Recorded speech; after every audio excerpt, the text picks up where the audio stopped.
State of Ohio versus Charles Eugene Castle, CRE 2100546.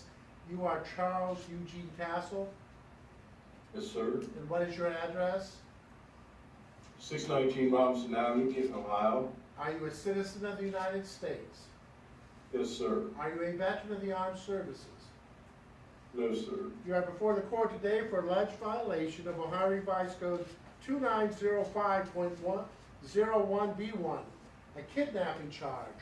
This is a felony in the first degree, punishable by up to 3, 4, 5, 6, 7, 8, 9, 10, or 11 years in prison, an additional 1 to 10 years for certain offenses, and a fine of up to $20,000. Do you understand the charge?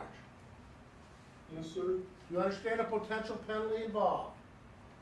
Yes, sir. Mr. Daly, would you please read the complaint?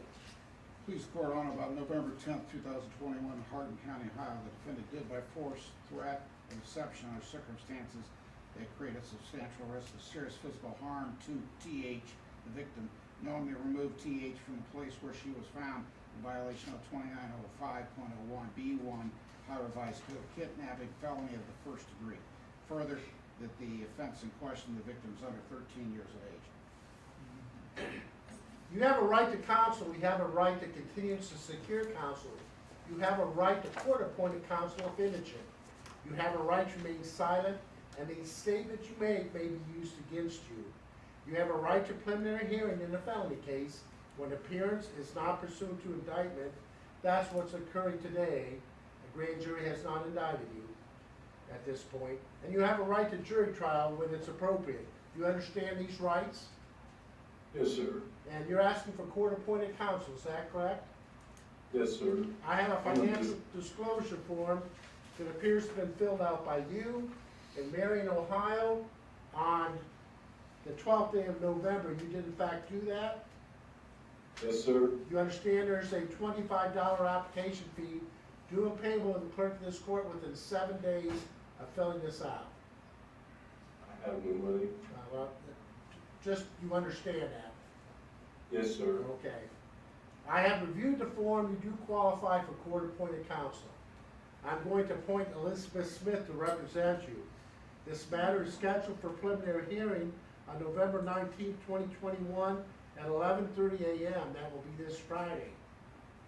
It is your responsibility to contact and cooperate with Ms. Smith. If you fail to do so, the court will deem that as a waiver of your right to have court-appointed counsel. Understood? I understand. State wish to be heard in regards to bond. Yes, Your Honor, the defendant does have a record, a felony record. 1983, he had a robbery conviction.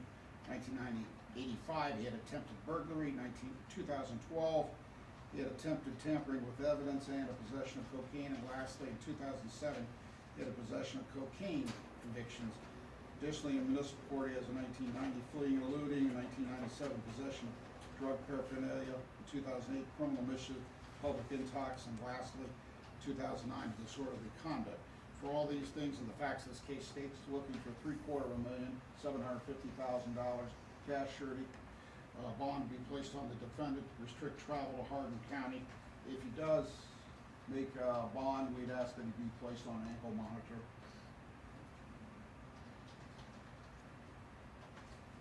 Is there any need for a no contact order?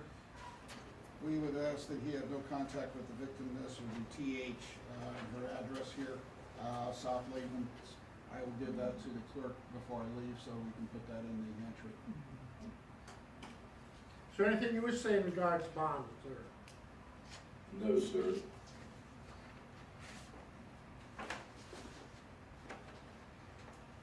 I find the state's request to be reasonable and needed in this case.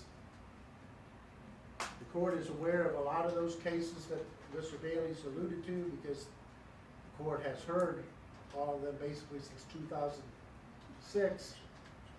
And during that time, I've had to issue bench warrants for failing to appear on those. So I do find you to be a flight risk. Bond is $750,000 cash or surety. You're not to leave the county of Hardin. You're to abide by curfew in addition of 5 p.m. if you're out on bond. You'd appear before this court at all times as required. You're to cooperate with counsel and keep the court and counsel apprised of any change of address, employment, or financial status. You're to have no violations of law and be general good behavior. If out on bond, an ankle bracelet will be required.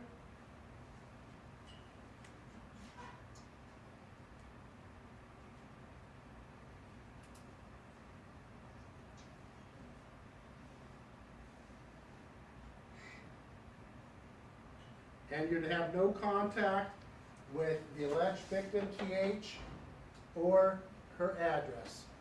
You understand? Yes, sir. Any other questions? You're remanded No, back, sir. you're remanded back to custody of the corrections officer for further proceeding. Court will stand in recess. I don't have that lawyer's number or anything. Oh, The gentleman behind you will has the contact information for her. okay, thank you, sorry. Okay, thank you. I'll try to